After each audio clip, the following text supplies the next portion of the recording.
Okay, good evening everyone, both live and online.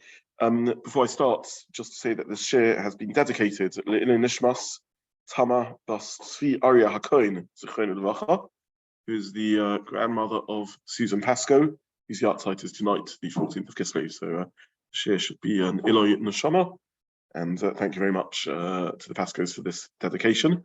And also I've posted in the chat function, and I'll post on the YouTube description for those who listen to recording the link.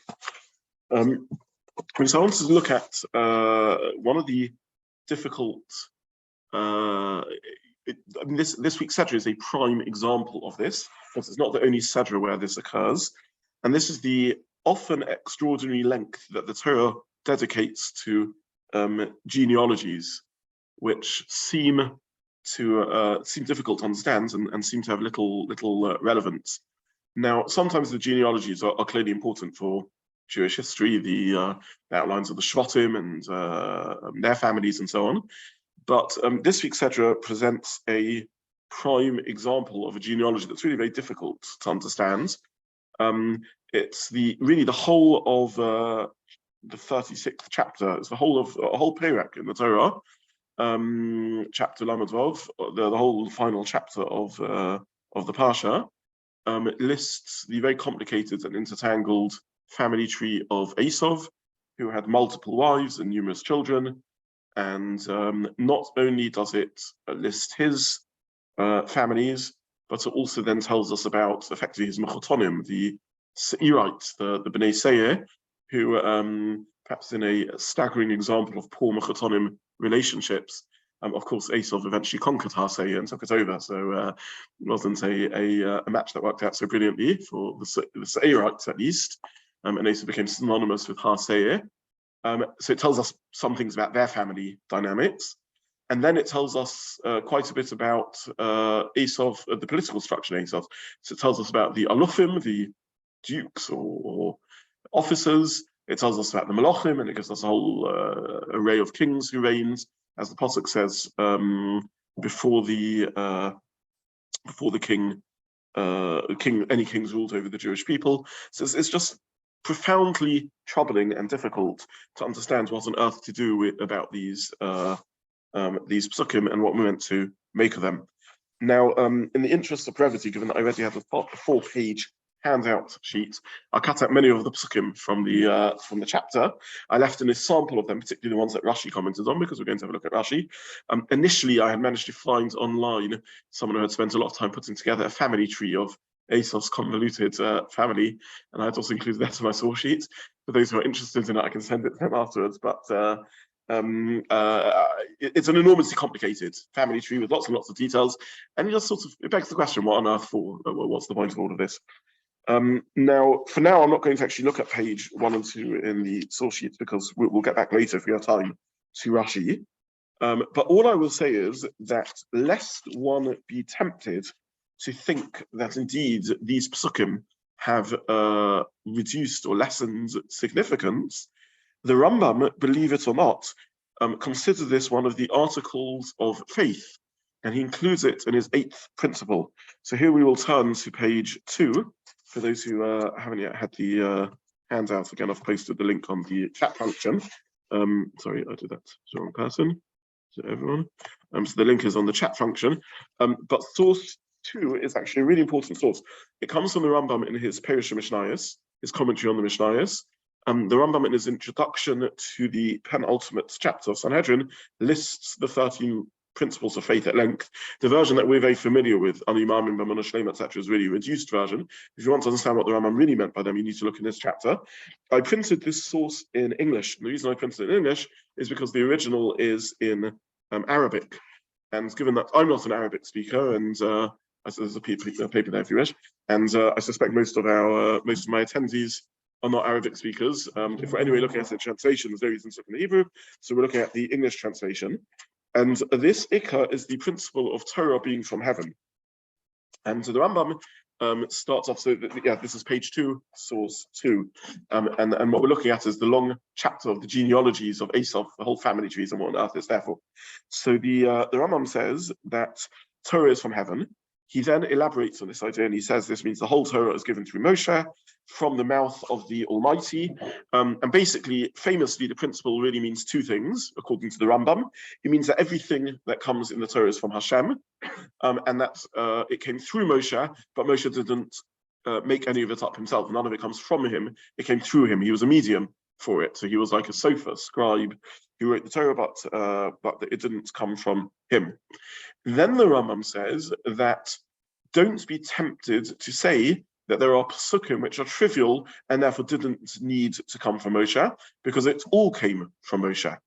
And then the Rambam continues and he says, you should know that don't look at the Torah and think it has a core and it has a sort of appeal. It has bits which are more essential and bits which are less essential. They are all verses of wisdom and significance. So let's just have a look at this inside.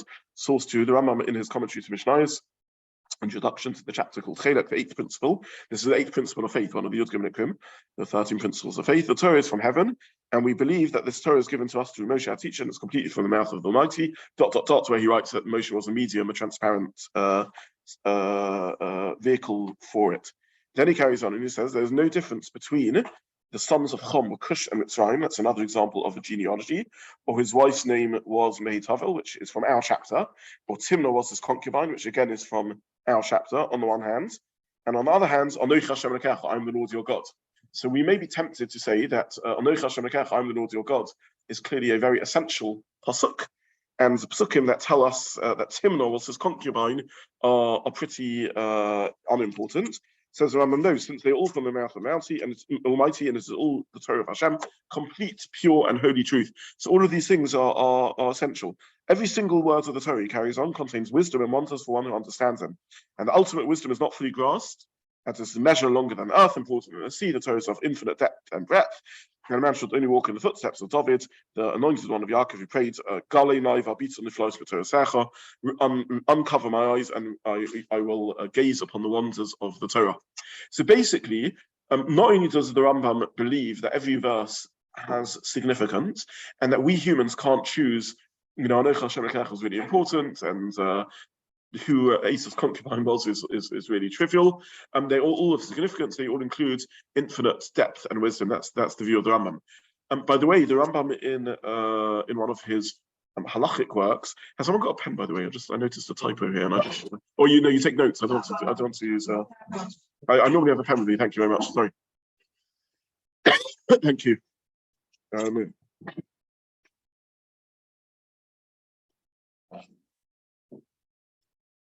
Just saw a typo. The Rambam in one of his halachic works, in a teshuvah, in a letter that he wrote, said for this reason, it's based upon an extension of Gemara, but the Rambam's own spin. The Rambam was opposed to the practice of standing for the Aseret HaDibros when they read out, because he was worried that this would indicate to some people that one part of the Torah is more important than another part of the Torah. And who are we to decide this? How can this be? Everything is core to the Torah. It's not just that we don't know what's more important, but the Rambam seems to see it as an article of faith. Everything is of equal importance and infinite depth. So that's just to contextualize this discussion. This isn't just a theoretical question about why on earth the genealogy is there, but according to the Rambam, it's a profoundly important question, because if we don't get answers to these questions, we'll be missing really vital Torah messages. So where do we go with all of this? So Rashi, it really addresses this point. Interestingly, Rashi's Perush, his commentary on the genealogy, is no less intense than it is on any other section of the Torah. Rashi's comments on as many psukim statistically on the genealogy as he does on any other section. So if we just turn back to page 1, we'll look at a sample of Rashi's comments. Rashi, in his first comment at the top of page 1, tells us that the names are symbolic. She's called Bosmas because she brought besonim, burnt incense to idols. So Rashi here is indicating to us that the names, besides being, it's difficult to know, by the way, what Rashi means. Does he mean this was her literal name, or the Torah is giving her a different name because of the symbolism, or there's some form of divine providence at work in which her name matches her inner core? We don't really know what Rashi means, but either way, Rashi says this, that the name has significance. Rashi mentions that that there's the next name Rashi mentions is Olivama, and he said she's the same as Yehudis, who Esav married in last week's Sedra. Yehudis sounds like a very from name, Yehudis, and he says that Esav renamed her in order to trick Yitzchak, and so on and so forth. So Rashi goes on and gives symbolic meanings to the various names. That's one theme in Rashi. The second theme of Rashi is that when you work out the genealogy, there seems to be an awful amount of incest taking place. And this is the second theme that Rashi draws out, that not only was Esav corrupt and corroded in the behavior that's explicit in the Torah, but we should also understand there was horrible stuff taking place. There was abuse, child abuse, there was incest, there were terrible things taking place in Esav's family. And again, if you learn through Rashi's consistently on this Perek, by the time Rashi finishes mapping out the family tree, it's a ghastly model. And again, as I said, I had a nice chart that demonstrated all of this, but now has the space on my source sheet. So that's the second theme that emerges, and again, you see that in Rashi's comments on chapter on Pasuk 5.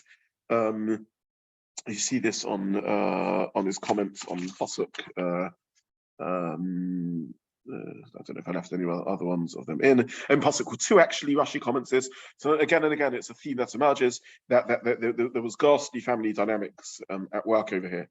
A third theme that emerges from Rashi is that this family tree is indicating to us that at least by this stage of their history, the family of the others are considered prestigious matches. It's a good shidduch to marry into the match of the others.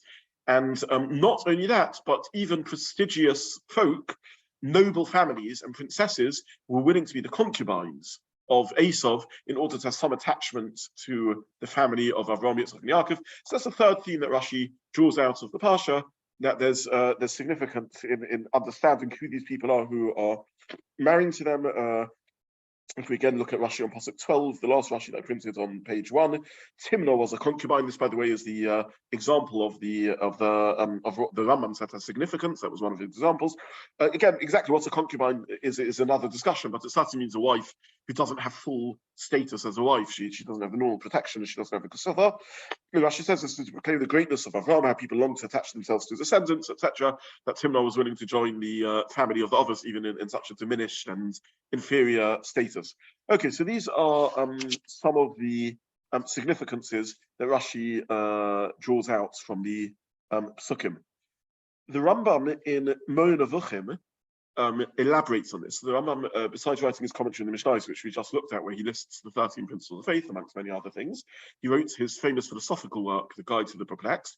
And in that, among many other things, he discusses, he dedicates several chapters to the strangeness, in inverted commas, of the Torah, to the difficulty of understanding chunks of the Torah. Now, I'll introduce this by saying that here I've printed a source from section 3 in the Moed Avuchim, chapters 50. In chapter 49, just the chapter before, the Rambam speaks about many mitzvahs that we struggle to understand. Chukim, sharpness, wool and linen. What do we know about wool and linen? And very, very many other of the chukim. And the Rambam has a thesis, a theory, that we struggle to understand Torah. One of the reasons we struggle to understand Torah is because we don't know that much about the circumstances, the culture at the time it was given. This is a broader discussion. He says if we understood the practices at the time, we would understand better how the Torah is trying to move us away from some of the things that were going on over there. So this is something the Rambam speaks about in general terms. And when it comes to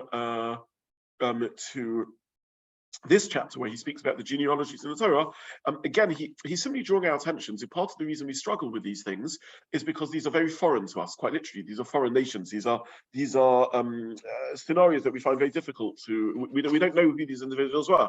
At the time of the Torah and Tanakh, these were their neighbors. These were real people who were around, of real descent, with real cultures and real individuals going around. And therefore, it's important for us to know about these. And the Rambam gives lots of examples, again, in the interest of space, I didn't print the whole of this chapter. You can have a look at it. Again, I printed it in English because the Moed was written in Arabic, and therefore we either way are learning with the translation, so there's no reason to learn it in the Hebrew. And he basically says that every narrative in the Torah has a lesson, a halacha, a law that emerges from it.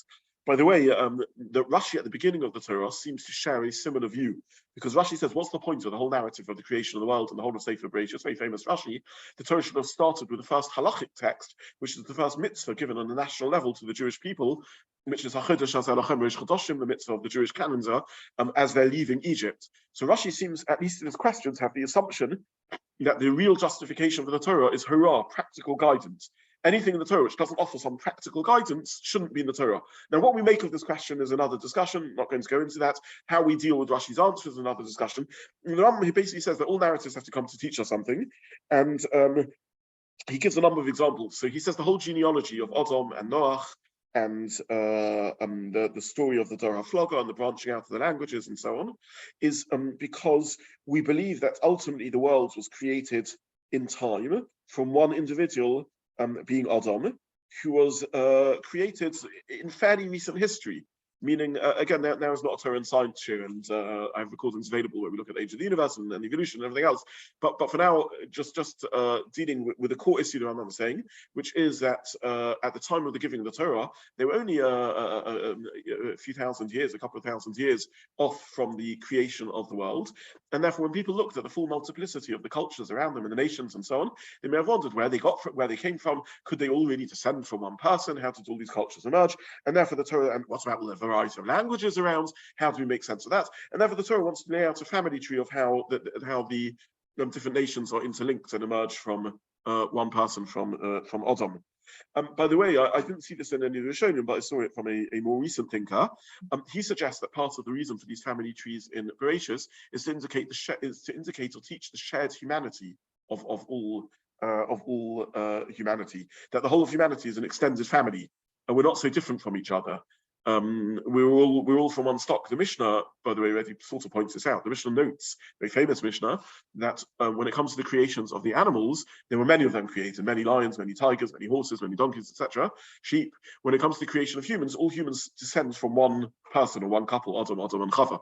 So the Mishnah says, "Lama nivra Adam yichidi." Why was person created alone?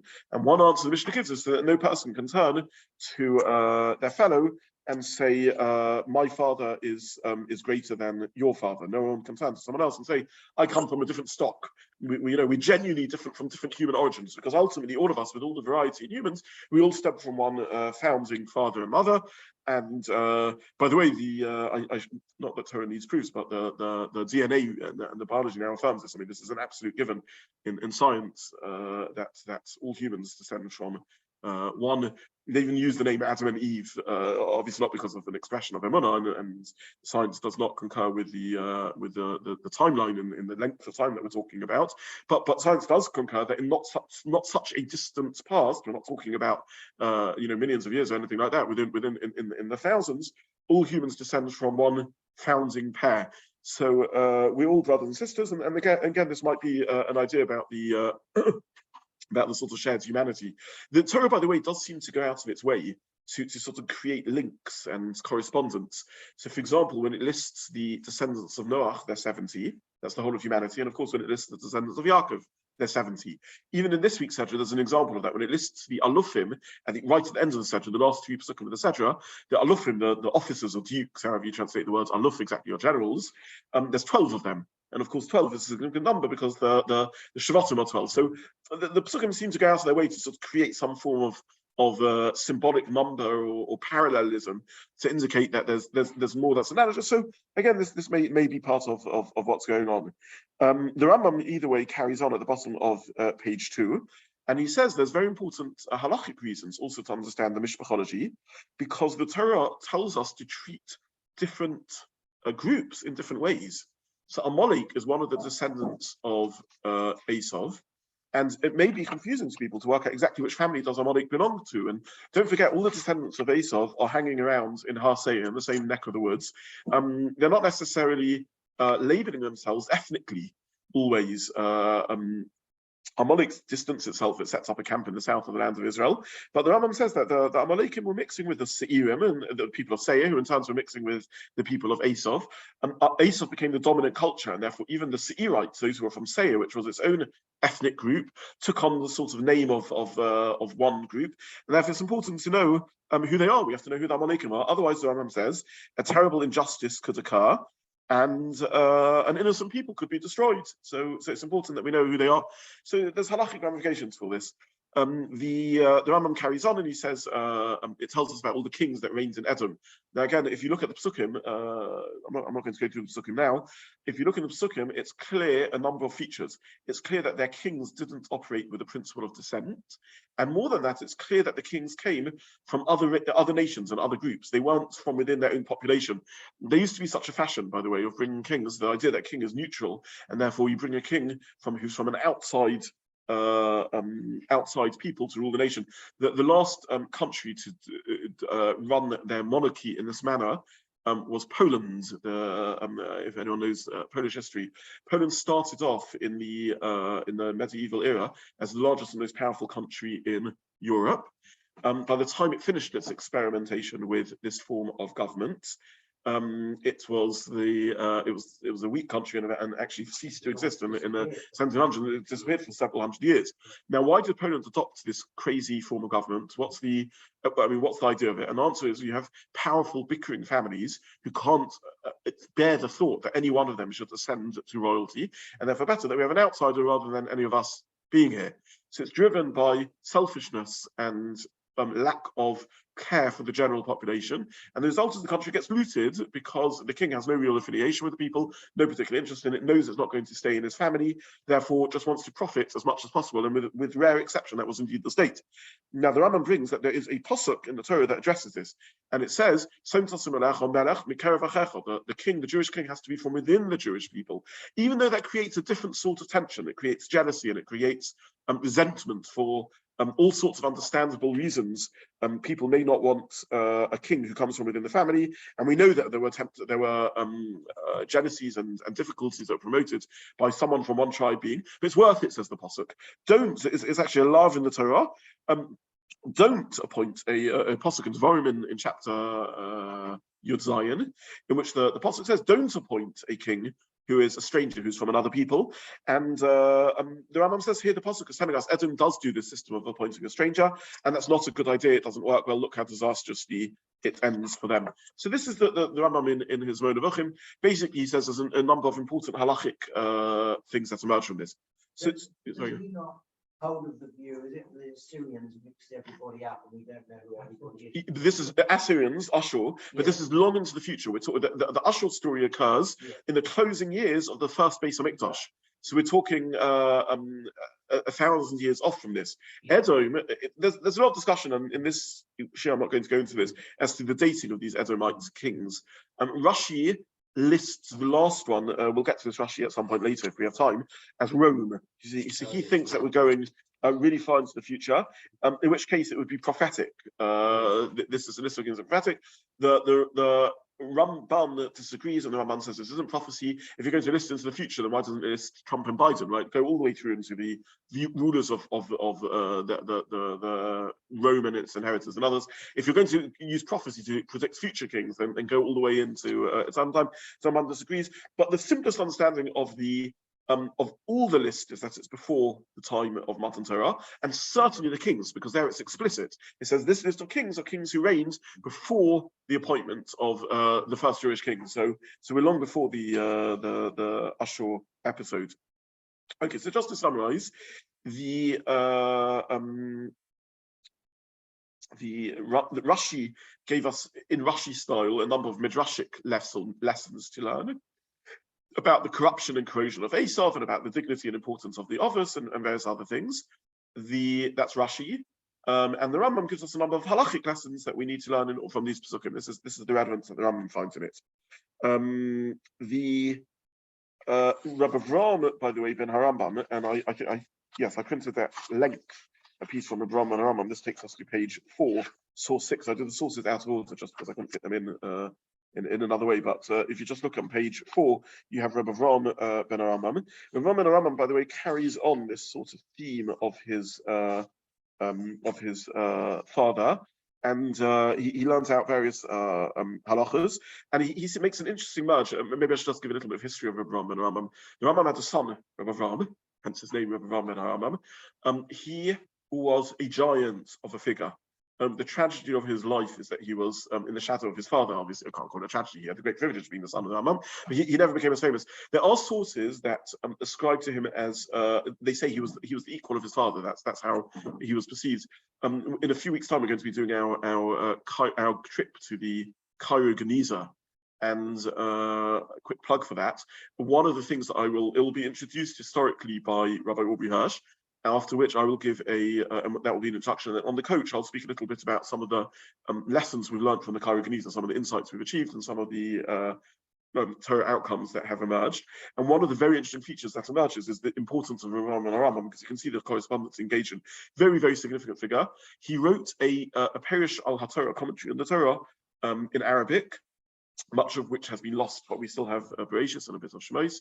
He wrote an encyclopedia of applied philosophy. So he took the philosophical ideas of his father and developed them into practical methods of living, a sort of a Musa Sefer of practical avodas Hashem. Again, much of which we've lost, but we have various chunks. So a very, very important figure.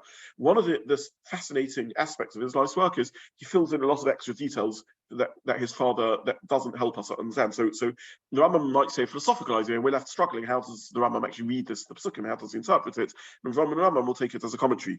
Either way, in his commentary on the Torah, he brings a meld or a merging of MIdrashic comments and halachic comments, and very beautifully speaks about this. So he parallels Rashi in saying, for example, some of the reasons for these pesukim are to tell us in the evocative language of the Hebrew over here, shiur, this is the top of page 4, shiur hefkerut, the degree of hefker, the degree of complete chaos that reigns in the behavior of the descendants of Esav, their descent into decadence and immorality. Then he says that it's important for us to know the family tree. The Rambam said to know who the Amalekim are. The son of the Rambam adds in that there's many other people we need to know. For example, the Pasuk says, Lo t'sayves ha'edomi, don't oppress or scorn the Edomite. Now, who are the Edomites? How do they fit into the family of Esav? Are they all a part of Esav? Which branches are they? So again, this is why it's important for us to know who they were. He says a fascinating piece of theology in which he argues that the success and the flourishing of Esav, which is described in these Pesukim, how powerful they became, their dominance that they achieved over the native original settlers of Har Seir, who they came to dominate. As I said, the Seirites were effectively assimilated into Esav.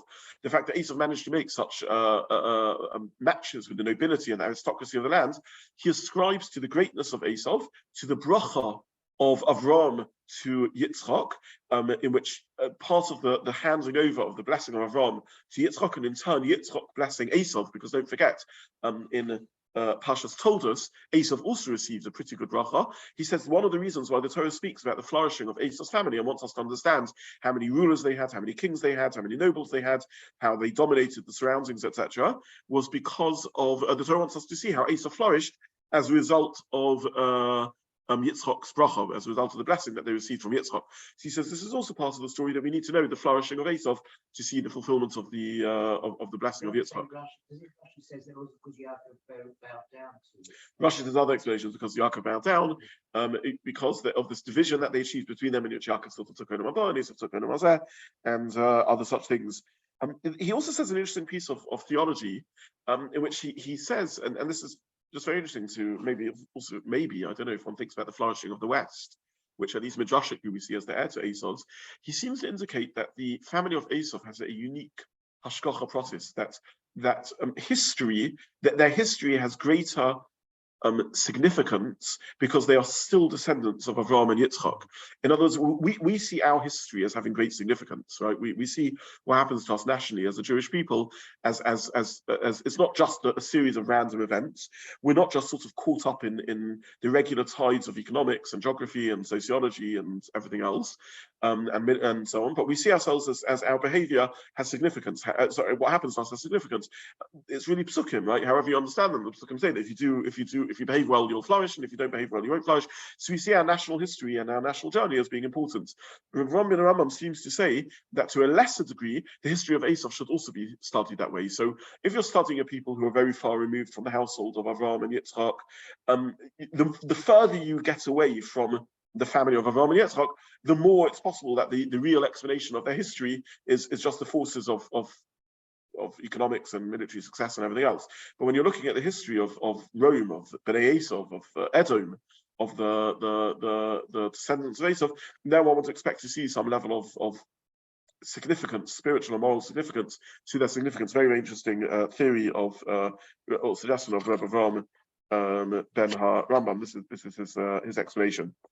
So this is a second way of understanding this. By the way, maybe I'll just read the last few words of Rabbi Zobin and Rambam because these are very, very significant. This is on page 4, the last 5 lines of source 6, which all comes from Rabbi Zobin and Rambam. The Eidah Shemos Alofa Esav, the Mishpachosim and Kerem Shemos, etc. These are the list. The Efsha, he says, Kibaz Koras Zeh V'Zunosoi Mikol Masha Hizkir. It's possible that everything that's mentioned over here, that its understanding is far from our limited minds. All we can do is daven and pray to Hashem, may He be praised. Allah Ezra for the help, to understand the secrets of the Torah and its wonders. As God's prophet prayed, David, and I reveal my eyes, uncover my eyes, and I'll see wonders from your Torah. So he takes the words of his father and he gives them a sort of gentle message, and he says, I appreciate that after my whole commentary on the importance of this genealogy and all the lessons you can learn from it, there are many aspects of it that still remain very mysterious. There's many areas we can't explain. We need to recognize that sometimes the most we can do is daven to Hashem, that He should reveal to us the wisdom. So this is Rabbi Zobin ben Rambam, and the Maimonidean approach. I want to spend a little more time looking at the thought of other thinkers, after which I want to move on to an idea from the Kabbalists, from the Arizal, and I want to argue that in their thinking, there's very profound, almost mystical reasons why we can't understand this part of Torah, and I think there's a very, very beautiful idea. I know maybe the last couple of weeks I've shared some philosophical mystical ideas that were maybe a little inaccessible. This will not be one of those. I hope this will be very accessible, even though its sources from profoundly mystical works. Okay, so what else can we say about this? So if we're carrying on the line of thinking of the Rambam and so on, there is a comment from the Ralbag. The Ralbag was 4 generations after the Rambam. His name was Rabbi Levi ben Gershon. He's a follower of the Spanish philosophical school of thought. That's often labeled nowadays rationalist or the like, but he's certainly no mystic. And he's in line with the Rambam, who is happy to give a sort of historical reading of the Torah. Again, I mean, behind the thoughts of the Rambam in his Guide to the Perplexed is something that we've explored in our Sunday philosophy shiurim, something that needs a lot of pondering, which is, what does it mean to say there's a part of Torah that's only accessible to us in uncertain historical circumstances, and those circumstances have changed. So that's a broader discussion. But the Ralbag simply says a comment that we now know to be very true, very, very true, and at the time he just said as a piece of speculation. And excuse me, he's talking about the stories in the Torah, because the stories in the Torah seem to have many details that seem unnecessary. The Rambam also speaks about this a little bit. And if we think, for example, a few weeks again, Parsha's told us the whole story of Eliezer and his agency and backwards and forwards, and there seems a lot of repetition. I'm sorry, Chaisar, apologies, Chaisar. The story and the repetitions of the story, or we look at the Mishkan and we want about all the detail and the repetitions that go on over there. And Ralbag says that besides the Torah being written as a work of instruction, it has to speak to the human reader. We have to be able to relate and understand to it. And he says maybe humans at different times in history view texts and related to texts differently. And he says, look, aesthetics change over time, aesthetic appreciation changes over time, and maybe what read as a coherent and readable text in the past, to us, we're struggling with it because we don't understand the nature of this text. But maybe for the audience at the time, this was something that they could relate to and understand and be engaged with. So this raises another point, which is, to what degree is the style of the Torah meant to be aesthetically pleasing to us, speak to our emotions? There are parts of the Torah which seem designed to appeal to emotion. We have the songs, the shiur in the Torah, the poetry in the Torah. Is that, and if that's the case, how does that deal with how real humans read texts? So this is again a broader discussion. Again, when we read the stories of this time Parsha told us correctly, so when we read about the pain that Esav feels when he discovers the brachas are stolen, it seems as if the Torah is trying to VaYishlach he sort of feels this pain. Torah wants us to read the text and immerse ourselves in it also as an aesthetic experience. That doesn't mean to say it's the only way to read the Torah, chas v'shalom, but a way of reading the Torah is as an immersive emotional experience. Also, a story is meant to draw you into the experience. We have a mitzvah, Sipur Yetzias Mitzrayim, right? The story of Yetziat Mitzrayim, the story of the Exodus from Egypt.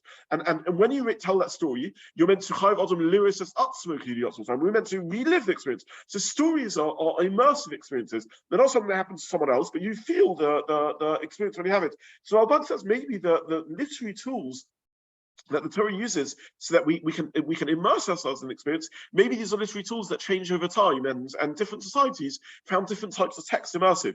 So says the Ralbag, with a sort of, in a sense of modesty, speculates maybe that these things are just very different.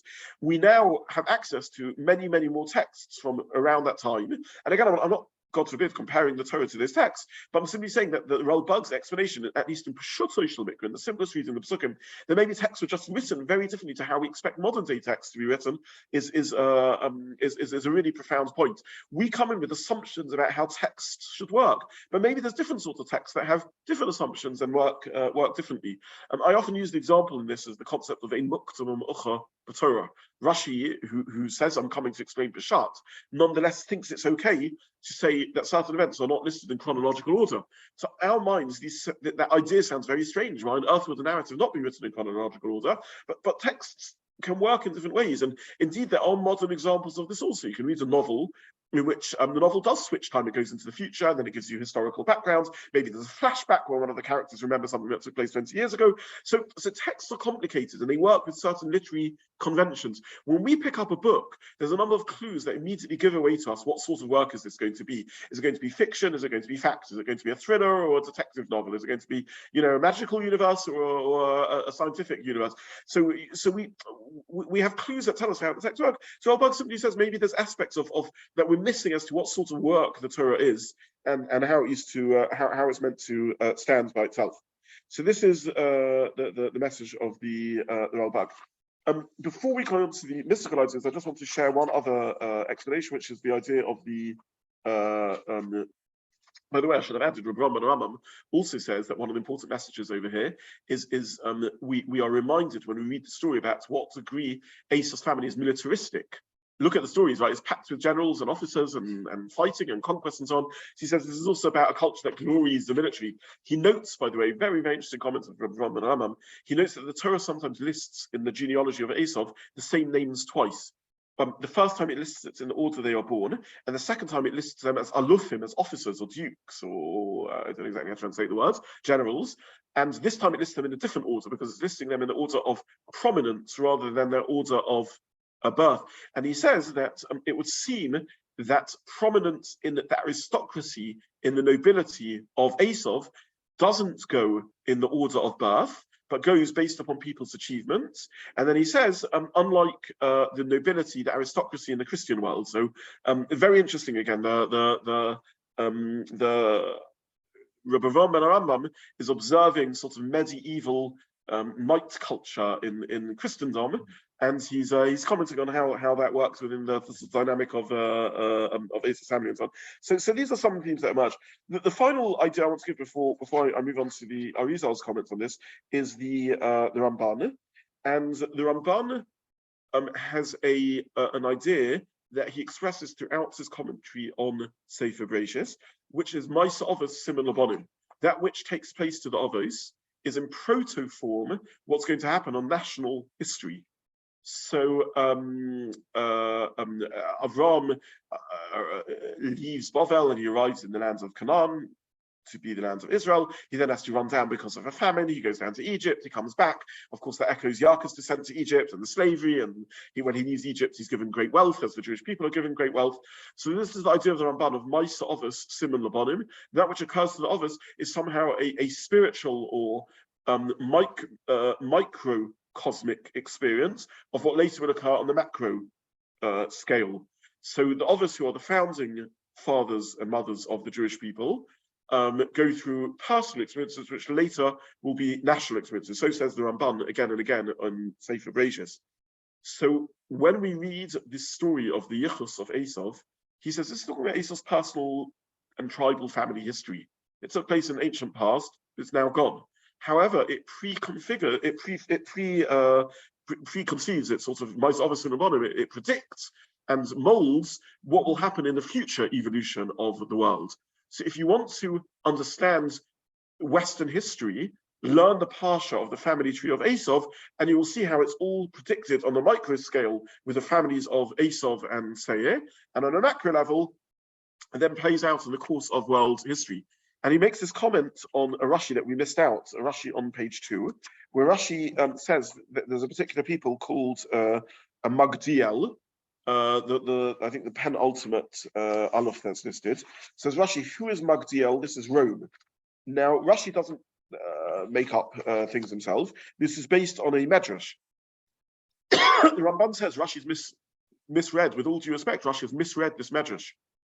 Midrash does say that Magdiel is Rome, but it doesn't mean that Magdiel is literally Rome, because the dating doesn't work. You're suddenly spinning forward. When does Rome begin rising as a power?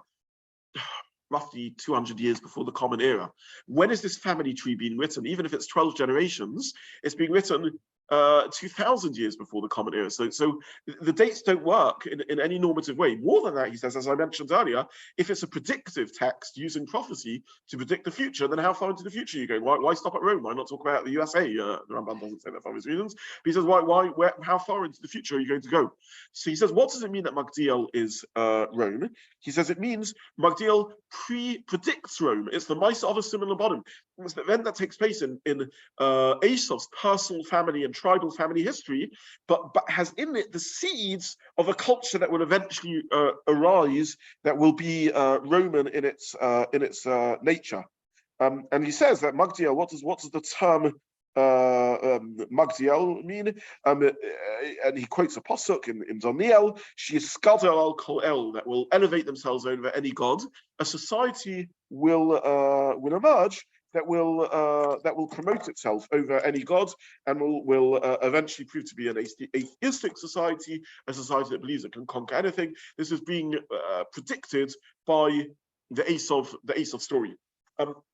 We know, by the way, at the beginning of the Sedrus, Chazal say this explicitly. Chazal look at the encounter between Yaakov and Esav at the beginning of VaYishlach, in which Yaakov dealt with Esav through 3 devices, right? He sent presents, he davened, he split the camp, so he prepared for war, he gave gifts to try and appease, and he prayed, he davened to Hashem. And Chazal say we need to look at that when we're dealing with oppressive regimes, and we need to always operate on this tripartite, this tripartite manner, that we need to daven to Hashem, but we also need to do Hashtagos. We need to prepare militarily. We shouldn't be meek and pacifist if we can stand up for ourselves, and we need to try and appease and engage in diplomacy and build good relations with the authorities. The Gemara brings that when the Jewish people, when the Chazal, the sages, had to send embassies to Rome, the capital by this point of the world empire, of which Eretz Yisrael, now occupied Palestine, is occupied by the Romans, is a small corner of that world, and they have to send messengers to Rome. They used to learn the Parsha of the encounter with Esav in order to prepare. Now, we often think that means just the beginning of the Parsha, but the Ramban here is arguing that the end of the Parsha is also important. If you want to understand the depth of Roman politics and culture and the powers at work, learn the genealogy, and that will help you understand what's going on. So says the Ramban. Okay, so we've seen a range of responses, MIdrashic, philosophical, historical, and legal, halachic, to this Parsha as to the role that the genealogies refer to. But then we get to a very mystical set of comments from the Arizal. And maybe I'll just try and explain the Arizal outside, and then we'll just read a few words from it and then discuss this. So the Arizal is Rabbi Yitzchak Luria of blessed memory, the founder of a very important branch of Kabbalah, the preeminent Kabbalist, really, the one that's molded what we would call modern day Kabbalah in the most significant way, lives in Tzfat for a short amount of time, and in that short period of time has staggering influence on the Jewish world. His Talmud, Reb Vital, promotes his works. They rapidly spread through the Jewish world, and the Kabbalah of the Arizal becomes a very, very widely learned system.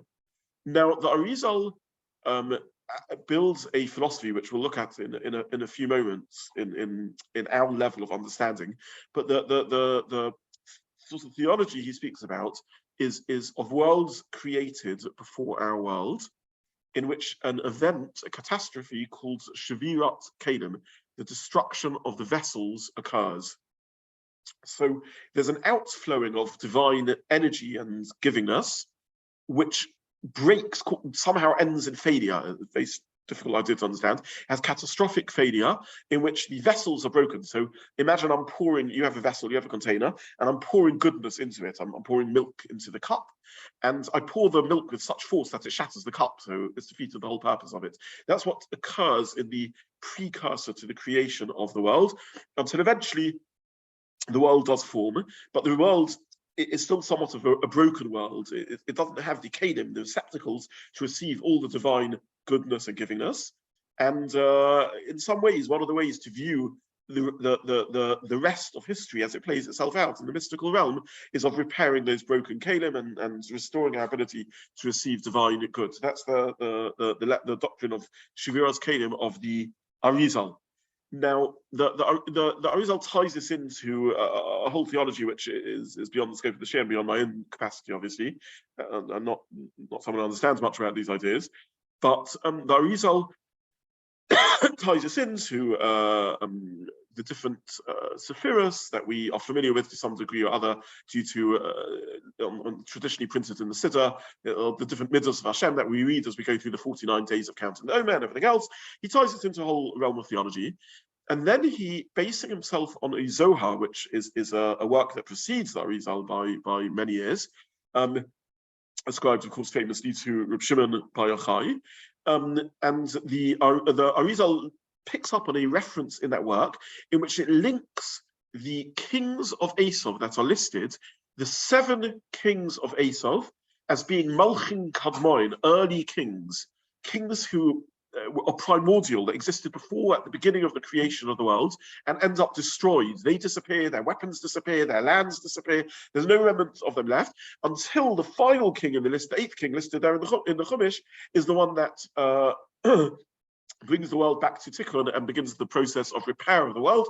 And the Arizal says this is a process of Shevirat HaKelim, the breaking of the utensils. Let's just read a couple of words of the Arizal inside, and then we need to step back and understand what's going on. But again, just to explain, the Arizal is saying that when we read this genealogy of Esav, we need to read it on a double level. And I'm going to try and explain in a few words what that means. He says this isn't just a family tree of individuals. These are mystical forces at work, including the most profound mystical forces imaginable. The forces before the creation of the world, this radical idea that somehow preceding the creation of the world is a process of destruction and catastrophe, sort of alluded to in the Torah by the phrase tohu vavohu.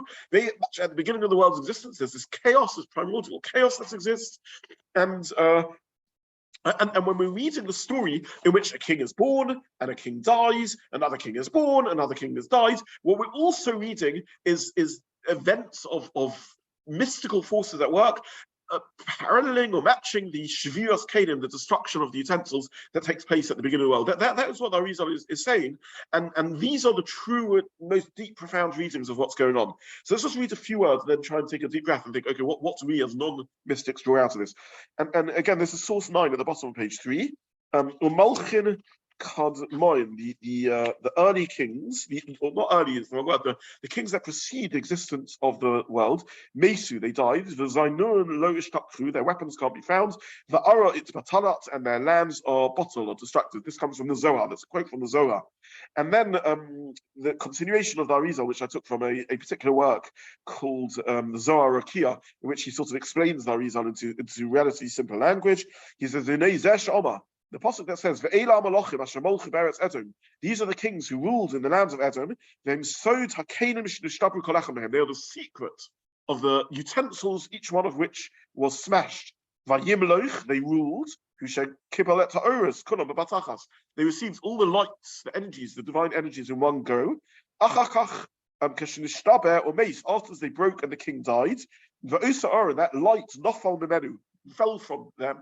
This is what it means when it says they died, and so on and so forth. So when we're reading about the birth and death of a Esavite king, we're reading about the destruction of the utensils of the kingdom that precedes the creation of the world. So what on earth is going on over here, and what insight can we get into this?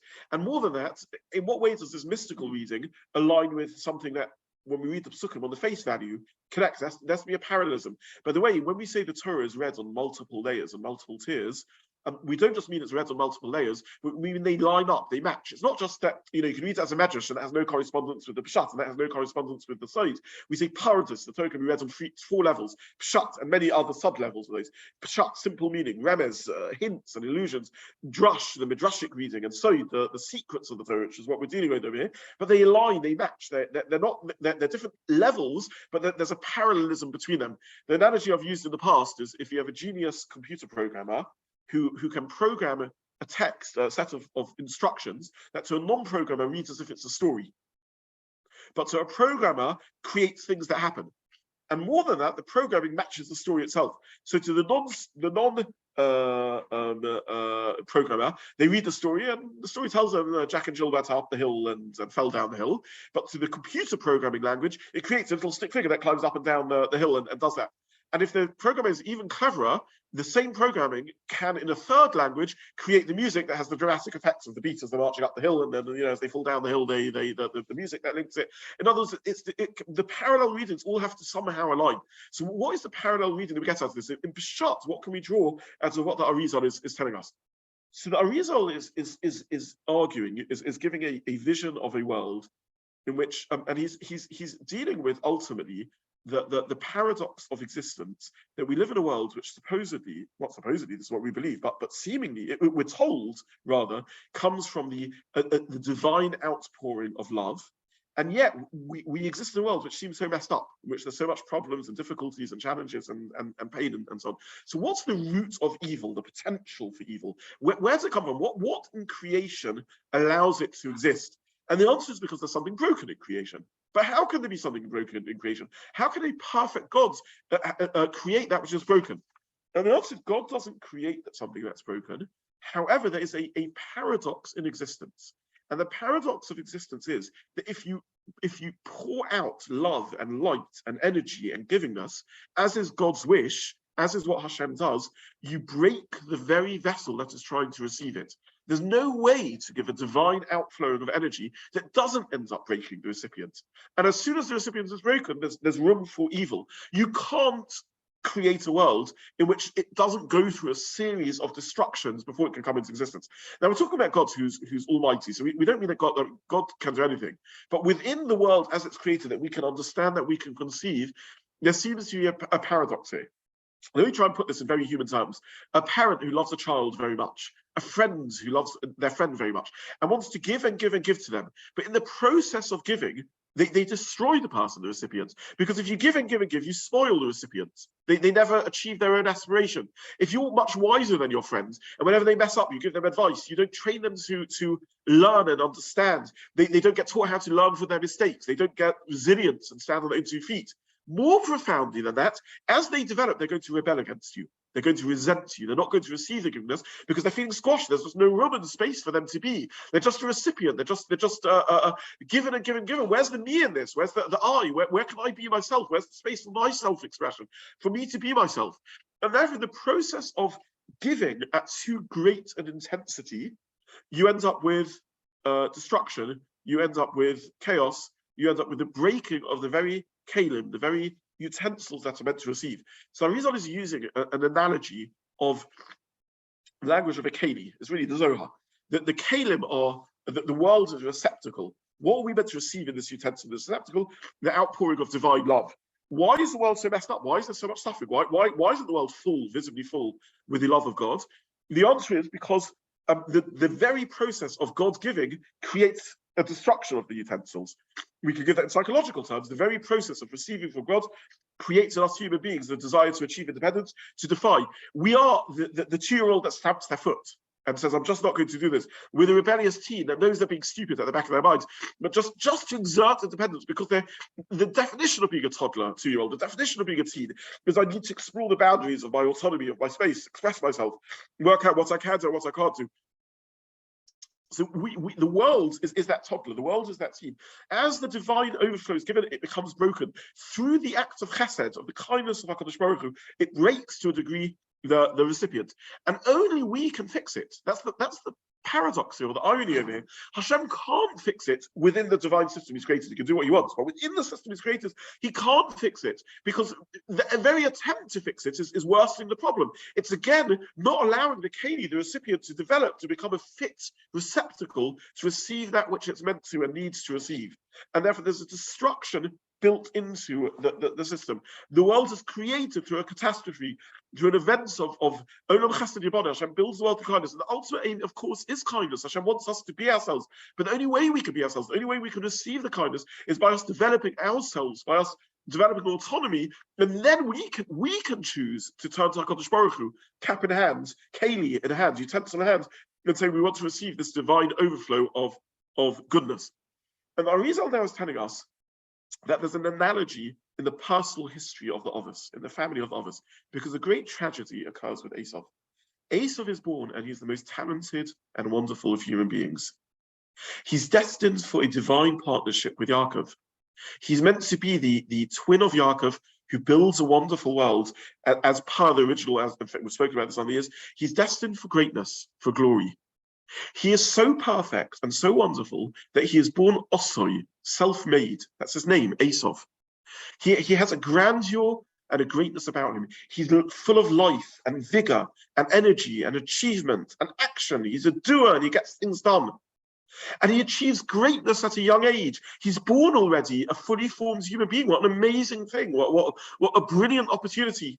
And he flourishes, in the language of the Pasuk, before a single king has reigned in Israel. He's already got kings and empires, and he's conquered Seir, and he's built his kingships. As the Apostle tells us, before a king reigns in Israel, these are his aristocracy. He's risen to the top too fast. He's achieved greatness too fast. Some achieve greatness, some have greatness thrust upon them, and some are born to greatness. When you're born to greatness, Shevirat HaKelim occurs. There's a shattering of the utensils, the shattering of the vessels. A catastrophe happens. Esav is born into greatness, but it happens too quickly. Again, the language of the Arizal. He says, VaYishlach, the second line in source line, Hushakibel Elu Ha'oros. He received all these lights, Kulam B'bat Achas, all in one go. When you receive all the lights, all the talents, all the gifts, all the opportunities in one go, the keli shatters. It can't handle it. It can't cope with it. It's overwhelmed. And Esav is the tragedy of being overwhelmed. We've run out of time, but the very last sources I printed, I think I printed them on page 4. A psukim in which Yaakov David Satzilei Lo B'yad Achim B'yad Esav. I'm not going to go through this psukim again, but just to say these psukim at the beginning of the VaYishlach, of the tragedy of when Esav and Yaakov fall on each other's necks and they cry. We want to get back to a state where again there can be a unity achieved, where Esav and Yaakov can become twins again. They can become partners, and at that point there will be a fullness of experience. And I just want to finish off because the Arizal is saying such a beautiful and profound idea. He's telling us. We read the story of Esav and everything that happens. This parallels the mystical creation of the world and this divine doctrine of Shevirat HaKelim, this Kabbalistic idea. But it's telling us something more. It's telling us there's a whole realm of spiritual experiences, a whole Torah that we have lost. We live in a world in which we only have half the Torah. The tragedy for Esav is he has nothing. He broke off from Yaakov, he's broken, he ends up with nothing, complete decadence and dismay. But there's a tragedy for Yaakov, which is less than that, but still a tragedy. Yaakov has something, he still has the Torah, but he's only got half the Torah he could have had because he doesn't have the Torah of Esav. And we've lost that Torah of Esav because the Shevirat HaKelim occurred. There was a breaking of the vessels. And unfortunately, it has to happen that way with an Esav. If you're to have a Yaakov, but you also need an Esav, someone who's born with all these divine talents and gifts, the Shevirat HaKelim occurs. We want to get back to a partnership of Esav. So do you know why we can't understand the genealogies of the Torah in the thinking of the Arizal? Because we've lost the Torah of Esav. When we read these difficult sections, when we read that ultimately really the Torah of all the 70 nations and all the events that occur, because ultimately the whole world is going to be restored. But the first stage is going to be the restoration and the union, the rebuilding of the union of a Yaakov with an Esav. Then we'll get back that Torah. So on three levels that Arizal is operating. He's telling us a mystical reading of the Torah, the Shevirat HaKelim, the kings that are born and are died, paralleling the kings, the primordial kings, the forces, the kingship forces that existed pre the creation of the world that got destroyed, that had to precede the creation of the world. He's telling us on a family and psychological and spiritual level, this is what's happening in a very real way with Esav because he receives too much light in one go. And he's also telling us on a third level, of course, when you read this, you don't know what to make of this because we've lost the Torah of Esav. It's not a coincidence. At the moment now, we only can know it in the realm of Soid, secret. It's a mystical idea, it's an abstract idea for perhaps for elite, the Kabbalists. It's not something that we can learn in Peshat. We've lost the Peshat of Zukim.